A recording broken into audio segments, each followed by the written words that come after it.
Number 62, name each ionic compound. So you're given a bunch of formulas, and your job is to name these compounds. When you name ionic compounds, it's a pretty straightforward procedure. You simply write the cation name and then the anion name. And this is kind of nice because in the formulas, the protocol is to write the cations first. These are normally metals except for that one exception of ammonium, but almost always they are metal positive cations, and then the anions come next. So here are the anions in blue. And so your job is to look at the the cations and the anions, and then write the two names, and you'll be done. So for A, you got KF. Now this is pretty simple because the cations and anions are let's see, predictable charge. So K is always a K plus, and F is always an F minus. Sometimes you run into metal cations or metals that can form more than one charge, and figure 3.3 tells you, which ones to look out for. So tin, lead, gold, mercury, copper, iron, chromium, and etc. There's some more of them that aren't listed here. But figure 3.2 tells you the ions that always form the same type of charge, the predictable ions. Potassium's one of them, fluoride's another one, and it's very easy to name these guys. Whenever you have a metal which is of predictable charge, the group 1A and the group 2A metals, all you have to do to name this cation is to write the full element name, and the element here is potassium. So I'm going to write, potassium. And then now we name the anion. So what is the name of this guy? Well, this is also pretty simple. You write the prefix for fluorine, which is just fluor, but you add the suffix "ide." Okay, and that's how it goes. Potassium fluoride. Now, the next one is this one right here. So let's write that down. So you have ZnCl2. Now I can see Cl over here. That's chlorine. This guy is always a -1, and I know how to name anions when they're all, and anions are very easy to name. So just like we named fluorine fluoride, we're going to name this guy chloride. So I'll just plug that in there. Chloride. So you add that "ide" suffix. But what about this? Zinc is not one of these in the first two columns. It's in this region. And so you might think that zinc, is one of those that forms multiple types of charges, and those require a little extra care. So you go down to figure 3.3 and you see, okay, well actually zinc prefers the +2 ion, and so you could just write just like you wrote the element name here, potassium, you could just write zinc. Okay, now some people will say, no, zinc is in this region down here, so we need to indicate the charge anyway, even though if it's an ion, it's always the +2 ion, because it's in this little region down here. the protocol says to indicate the charge. So some people will say, will kind of do overkill, and they'll say this is zinc 2 chloride, okay, to indicate, the charge, to kind of make sure that, because it's in this region, you have to indicate the charge. The only ones that they say you don't have to do that for are the first two columns in the aluminum right there.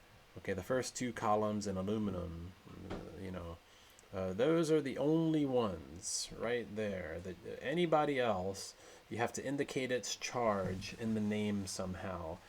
And this is one way to do it, using Roman numerals. Okay, so zinc 2 chloride. I'm going to say, you know what? That's okay if you want to do that, but this is acceptable right there. Okay, no chemist will write it this way, because we all know that zinc's always a +2 ion. We've seen it enough. Okay, the next one is C. C is Cu2S. Now, sulfur. So here you got your cation and your anion. The sulfur is in the oxygen column, group 6A. These guys are always -2s. Okay, the anions, again, are pretty predictable. Unless you're dealing with a polyatomic anion. Okay, a polyatomic anion where it's a group of atoms with a charge, those are a little bit more complicated. But if it's just, a single element, we know how the anions are. Okay, these guys are -1s, these are -2s, these are -3s. The sulfur is in the -2 column. And so I'm going to write sulfur is a -2 anion. And that, since we know the charge on the sulfur, copper is in this region down here. Okay, copper is in that region down there. And when you look at figure 3.3, you see copper forms two types of ions. So which one are we dealing with here? Is it the copper 1 or the copper 2? Well, you remember the charges have to balance. So you got a total of -2, because you got one sulfur and it's a -2. So a total of -2. So it must be balanced by +2.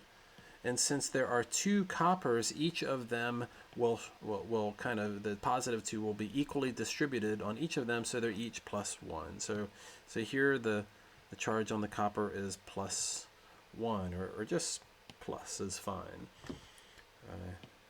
And then, since you got two of these, the total is +2. So it does balance. And so the name of this guy, since copper is in this region, okay, and it's not a well-known exception to the multiple charge tendency of these guys. Okay, a couple of these are exceptions: manganese, nickel, zinc. There's a few exceptions, but copper, does like to form multiple types of charges. So does iron, so does chromium, so does gold. There's lots of them that aren't even listed too. So copper is one of these guys. You definitely need to indicate the charge in the name. So we're talking about the copper 1. Okay, we're talking about the copper 1. And then that's the cation name. And of course the anion, it's very simple to name the anions. It's just sulfide. Okay, fluoride, chloride, now it's sulfide. Get that "ide" suffix again. Okay, there's an alternate way to name this guy, and that's using the Latin name cuprous. Cuprous is a synonym for copper 1, so you could say cuprous sulfide. Okay, whenever you have one of these that forms more than one type of charge, one of these elements, metals in this little trapezoidal region down here, whenever you're dealing with one of them that forms more than one type of charge, the lesser one ends in "us" and the greater one ends in "ic." So going over here to the copper, the Latin name for copper is cuprum. So this ion we'll call cuprous, and this one cupric. Okay, another one, cobaltum is the Latin name. So this plus 2 cobalt would be cobaltus, and this would be cobaltic. The Latin name for iron is ferrum. So the lesser charged iron ion is ferrous, and this is ferric. Okay, and finally gold. Gold is aurum, and if you're dealing with the plus 1 gold, this is aurus, and this is auric. Okay, so you could use the Latin way to indicate the charge on the copper, but either way you do it, you need to indicate the charge on the copper using Roman numerals or using the Latin name, because copper, again, is one of these metal cations in here. Okay, so going to D. D is SNO. So SNO, wow, SN, this is tin. Tin is in this region. Tin likes to form a plus 2 and a plus 4. So which one are we dealing with here? Well, I don't know yet. We need to, in order to figure out the charge on the tin, we need to figure out the charge on the oxygen and to make sure the pluses equal the minuses. So we can, oxygen is a predictable ion. It's in the minus 2 column. So oxygen is always a minus 2. Okay, it's always a minus 2. And so that must be balanced by positive 2. And since there's only one tin, it must carry the whole positive 2 charge. So we're talking about the tin 2. Okay, we're talking about this guy right here.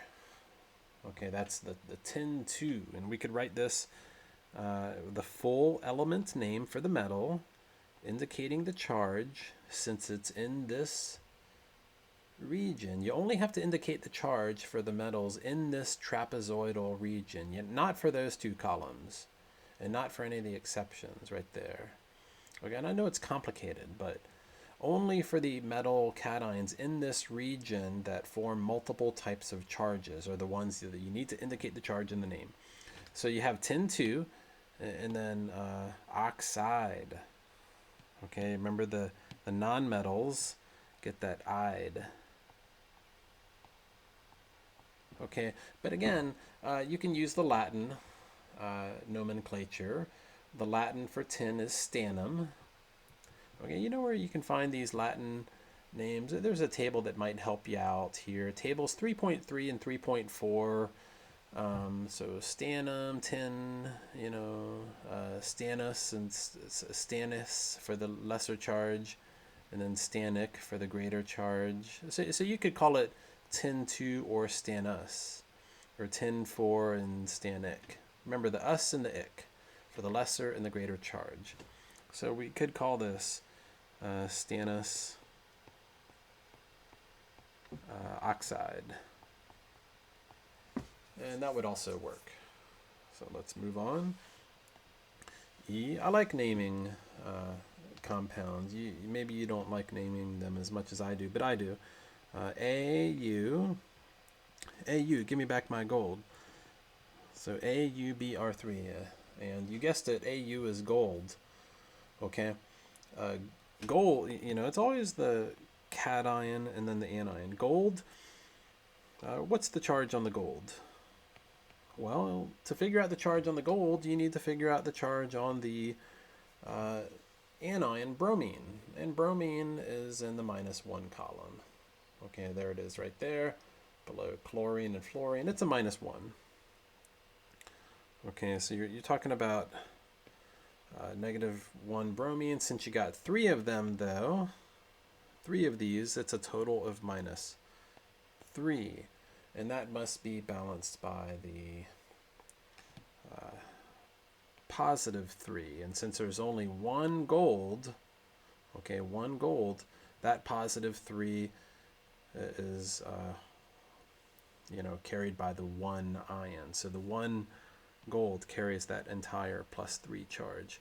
So gold, going back to this one, Gold tends to form +1 and +3, but you can see we figured out that it was the +3. And so we could name this now gold. We have to indicate the name, the charge in the name, gold 3, and then the anion always ends in "ide," bromide. Okay, gold 3 bromide. But if you want to use the Latin for gold is aurum. And so you got res and auric. We're dealing with auric. Us and ic for the lesser and the greater. So we're dealing with auric. Auric bromide. Go tell somebody you got some auric bromide and see if they know what you're talking about.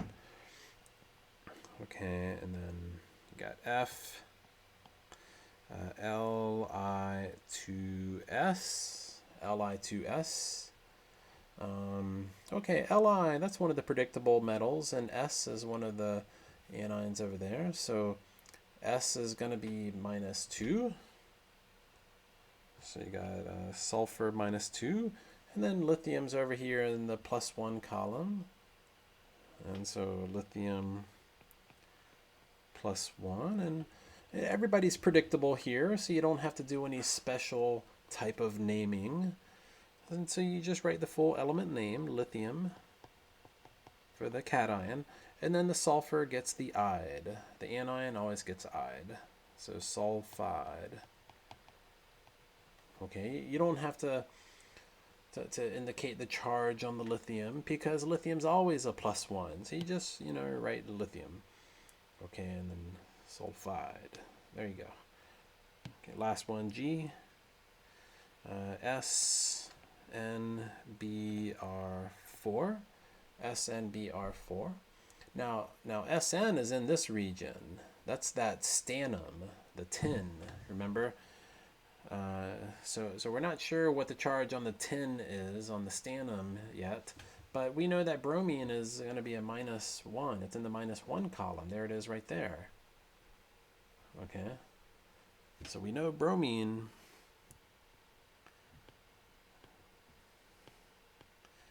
And since there are 4 of them, total of -4, so it must be balanced by the +4. And since there's only one of these tins, it must carry the entire +4 charge. See how we're doing this? Where did that go? Okay, so you can see tin tends to form +2s and +4s. Okay, we're talking about the +4, the tin 4. Tin 4. Tin 4 bromide. Okay, or you can say stannic. Remember us and ic for the lesser and the greater, stannic. Using the Latin name for tin, stannum. Stannic bromide.